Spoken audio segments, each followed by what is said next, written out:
Good afternoon. My name is Scott Ritter. Allow me to introduce myself for those who don't know me. I'm a former United States Marine Corps intelligence officer. I participated in Operation Desert Storm and served as the Chief Weapons Inspector for the United Nations in Iraq. My main interests are international relations and armed conflicts in different parts of the world.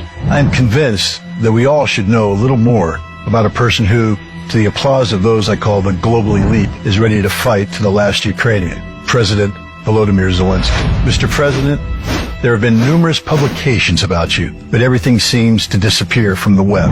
Your image is carefully managed, and not without reason. You immediately understood why I named my film Agent Zelenszkij, didn't you? Let's begin.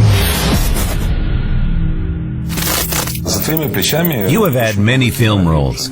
Which one is your favorite? I would say that Servant of the People is probably my favorite. The year is 2015. It's the premiere of the first season of Servant of the People series. According to the credits, the producer was Volodymyr Zelenszkij. In reality, he wasn't producing it by himself. Instead, his promotion had begun. No wonder such a role became one of his favorites. Zelenszkij portrayed the character Vasily Goluborodko, a school history teacher who becomes the president of Ukraine.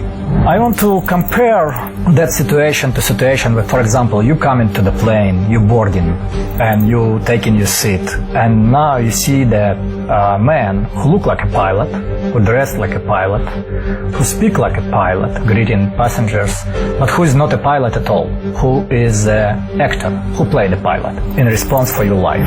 Before the presidential elections, no one had seen a single press conference from the showman. Only interviews and videos were broadcast. Well, you understand, it makes possible to retake or rewrite a dumb answer. Almost all statements Zelenszkij made were on behalf of the cinematic president Goluborodko. To all the people who want to quarrel with us, to divide our country, to separate us by color, by language, and so on, to all of you, I can't speak for myself, as I am a person of culture, so let one of the characters familiar to everyone, Vasily Goluborodko, say it. And all the rest of you, villains, go to hell. In all this story, the Ukrainian population became the object of manipulation. The creation of the TV series Servant of the People, in which he was prepared for his role, marked the beginning of imposing an image on people that he could be a potential head of state. And after that, he ran for elections. It was an absolutely skillful manipulation. Now watch the hands. The final third season of Servant of the People was released just 4 days before the first round of the presidential election. Vasily Goluborodko emerged victorious, became the head of the country, and transformed it into a powerful and prosperous nation. Damn. This is the best pre-election campaign in the history of mankind. And it worked. In real life, on the 21st of April, Volodymyr Zelenszkij defeated Petro Poroshenko with over 70%, 23% of the votes. Clearly, such a scenario was not created in Ukraine, nor by Ukraine. Here, our compatriots are ahead of the entire planet. The role of Hollywood in Washington, D.C., it is, first of all, it's not the decision makers, but this is creators of idea, concepts. So if the idea flying well with the audience, you can repeat that idea in real life, in real politics, and it's gonna play. So this is similarity in that Servant of People TV series and a film of Chris Rock produced and directed Head of State, when it was a black president who come from a Democratic Party and served the people. And if this works, why not replicate the scheme in a country close to Russia? And why not elect someone there based on the same principle? Someone who is unconditionally following orders. That is a carefully prepared operation by one of the intelligence services, or all of the intelligence services in the United States and in NATO, to make sure that their guy is in charge and will do what they tell him to do, rather than somebody who has ideas of his own. A carefully prepared operation by one of the intelligence agencies. What a revelation. Michael, thank you for this. It allows us to look at the following facts with an understanding of who is behind them.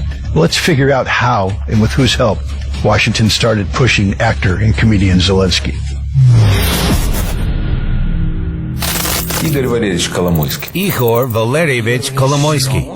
Do we have any connection? Yes, of course. Well, we have business relations. We are TV partners. We all work for these. How many? 5 or 6 families. 5 or 6 families. Was I rewatching The Godfather just now? As if Zelenszkij is talking about the mafia. And it seems to be true. Igor Kolomoisky is a billionaire and an oligarch. Currently, he is under investigation by a U.S. federal court for money laundering. Back then, he was a figure of importance, even across the ocean. In 2014, Kolomoisky becomes the uncrowned king of Ukraine. Not only the governor, not only the ruler of Ukernafta,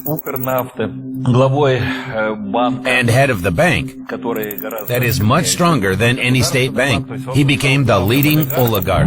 8 years ago, why was it decided to make Kolomoisky the key player in the operation to bring Zelenszkij to power? In 2015, Petro Poroshenko nationalized his main assets, such as the Ukernafta company and later private bank. There was undoubtedly a personal vendetta at play. During the presidential elections, Kolomoisky was happy to criticize Poroshenko on his 1+1 channel, and at the same time to support Zelenszkij. Is it possible to say that it was Kolomoisky who brought Zelenszkij to power? Definitely not. Mr. Volodymyr has other puppeteers behind the scenes.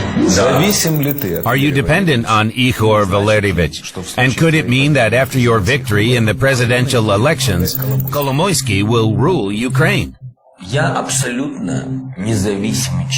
I am a completely independent person. No offense, but a man who could control me hasn't yet been born. If Zelensky was really on that rope of Kolomoisky, I predict the private bank will be run by Kolomoisky again, but it's not happened.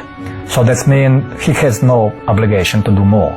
He just not putting him in a jail, and it's enough for Kolomoisky to be very thankful for him. After that, he will start playing the card as his masters of puppet want. By the time Zelenszkij came to power, these puppeteers had already provided him with a financial cushion. It's doubtful that anyone remembered his earnings from the movies.